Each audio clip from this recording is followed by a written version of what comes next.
뇌과학이 의식을 공식화할 수 있을까요? 양자역학을 우리가 완전히 이해할 수 있을까요?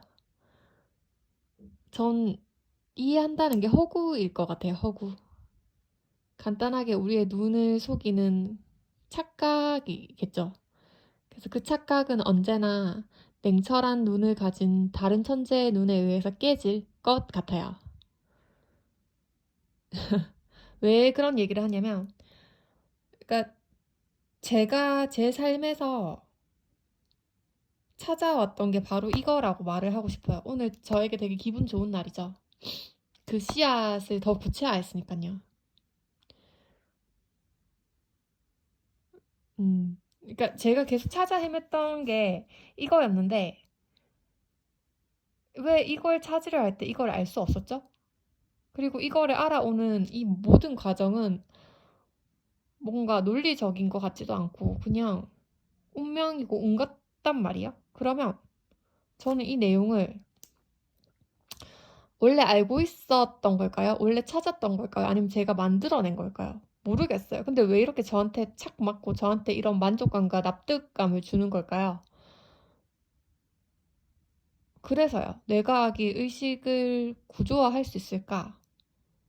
이게 가능할까? 그런 생각이 듭니다. 어쨌건 이제 제 얘기를 할 건데 저는 제가 찾았던 거를 아예 몰랐어요. 아예 몰랐지만 뭔가를 찾아야 한다는 걸 알고 있었고 오늘은 제가 찾았던 게 이거라고 말을 할 수 있을 것 같아요. 그리고 이게 모든 지식의 구조와도 닮았다는 것도 알게 되었어요. 그 과정 속에서. 이원화된 두 개의 막대기를 합쳐서 바나나를 딴다라는 거예요. 저는 이렇게 말을 할게요. 나랑 세계. 나랑 세계는 분리돼 있잖아요. 그 이원화된 막대기에서 바나나는 가장 큰 향락을 누리기 위해서 위한 바나나인 거예요. 그 바나나를 나와 세계라는 두 막대기를 합치는 게 자기 자신의 선택이라는 나만의 방법이겠죠. 그 방법을 나는 뭐라고 생각을 하냐면 주체와 주체성과 타자성의 공존인 거죠. 그게 어떻게 그러니까 주체성과 타자성의 공존이 목적이 아니에요. 그 방법을 통해서 내가 바나나라는 향락을 따는 게 목표인 거죠. 음. 그런 것에 대한 얘기를 한번 해볼게요. 근데 그러니까 목표는 바나나라는 거예요. 내가 향락을 누리기 위해서인 거죠. 근데 저는 이런 질문을 해볼게요.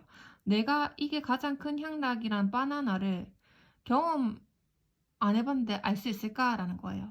그러니까 한 번은 경험했다라는 그게 있는 거예요. 그래서 나는 그거를 찾고 있었죠. 그거를 내가 세상에 태어날 때 경험한 게 아닐까라고 생각이 드는 거죠. 왜냐면 언어화된 정보로 저장되어 있으면 빨리 출력이 될 텐데 이게 출력이 잘 안 됐잖아요. 이미 나는 언어로 생각하는 앤데. 그러니까 내가 언어를 배우기 전에 분명히 이 큰 향락이 있었을 거라는 거죠. 그러면 그 큰 향락은 뭘까라고 이제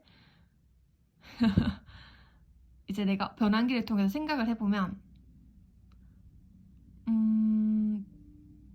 나도 1도 모르는 이 세계를 인식하는 나의 감각이 아닐까, 그게 나의 향락이 아니었을까라는 것 같아요. 내가 어떤 세계를 인식하고 세계 속에 나를 던지고 세계를 받아들였던 그 경험. 음, 음. 나라는 존재가. 내가 태아 안에서 엄마 자궁을 만났을 때일 수도 있고요. 내가 엄마 양막을 뚫고 쥐리라는 산돌을 만났을 때일 수도 있고요. 내가 세상에 응에 태어나서 처음으로 폐로 호흡하게 되는 순간일 수도 있고요. 안정될 때도 있고 아주 불쾌할 때도 힘들었을 때도 있을 거예요. 근데 그때마다 나는 향락이 있었다는 거예요. 내가 전혀 모르는 세계를 접할 때의 향락. 그 향락감이 어떤 그걸 뭐라고 하겠어? 그건 물질도 아니고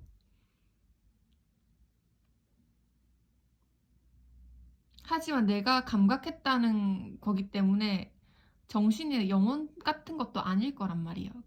그러니까 물질과 그 정신이 겹쳐져 있는 곳에 있는 그 향락, 그 향락이 나에게 있다는 거죠. 그거를 찾았던 거예요. 그리고 다음 내용은 그런 내가 뭐라 언어화할 수 없고 물질화할 수 없는 어떤 그거를 나 이세리의 변환기를 통해서 지금 물질로 만들어낸 거라는 거죠. 저는 그렇게 생각이 들어요. 그러니까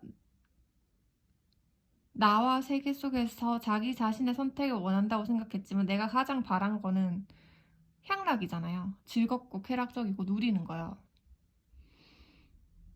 제일 큰 향락인 거잖아요. 그게 뭐냐라고 했을 때 이제 알겠다는 거죠. 아, 그건 내가 나로서 나 아닌 새로운 1도 모르는 세계에 부딪혔을 때 감각이구나 라는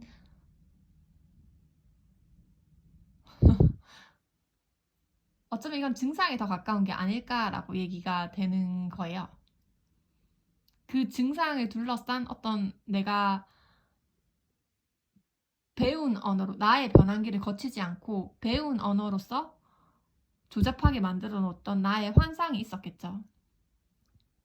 그러니까 그 환상은 현실에서 전혀 실현되지가 않는 거예요. 왜냐하면 그 환상은 증상의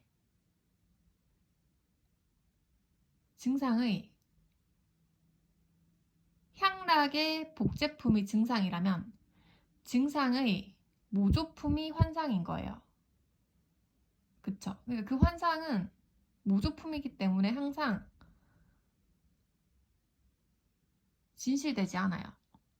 진실된 건 증상 쪽이라는 거죠. 그런 얘기들을 할 건데 그래서 이걸 한번 쭉 읽어볼게요. 내가 원하는 건 가장 큰 향락인데 나는 이 가장 큰 향락을 어떻게 할까? 가져본 적이 있구나. 언제 언어 배우기 이전일 것 같아. 왜냐면 내가 언어로 배웠다면 바로 출력이 가능할 거니까. 근데 이게 안 되잖아. 그래서 혹시나 이런 게 아닐까 추측을 해봐. 1도 모르는 세계를 인식하는 날의 감각. 내가 세계를 흠뻑 받아버린 날의 기억. 그거는 정말 아무것도 모르는 상태에서 그 세계를 받아들인 거야.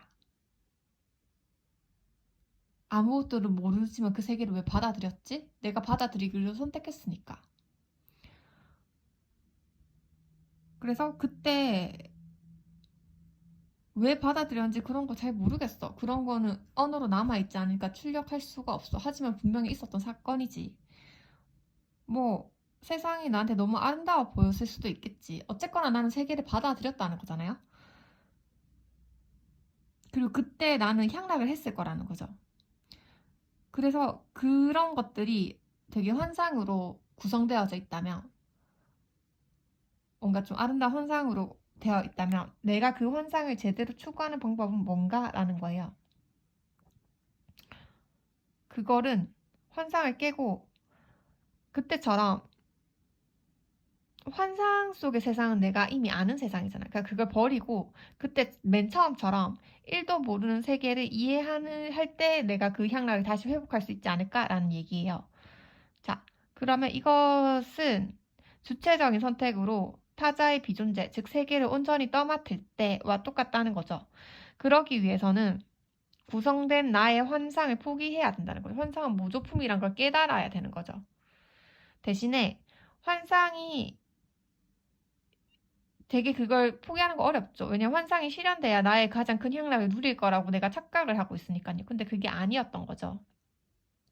오히려 그걸 버려야만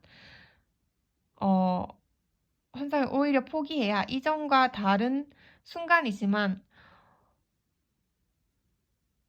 동일한 재경험을 하게 된다는 거죠. 왜냐면 전혀 모르는 상태로 아무것도 모르는 세계를 전부를 받아들이는 경험을 다시 하려면 말이에요. 그리고 그때 다시 큰 향락을 누릴 수 있겠죠. 맨 처음에 누렸던 향락과는 다르겠지만 비슷한 종류의 향락이겠죠. 그게 우리가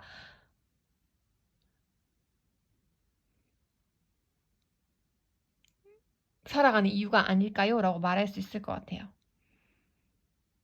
라캉이 이 이론을 보편화했다고 얘기를 제가 드리고 싶은데 뭐냐면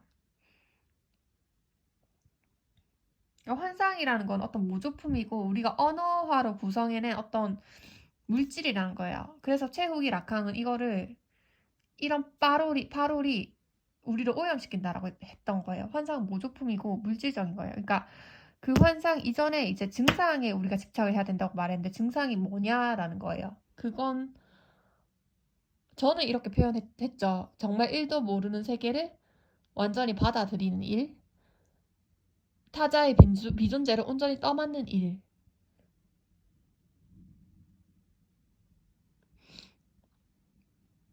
그런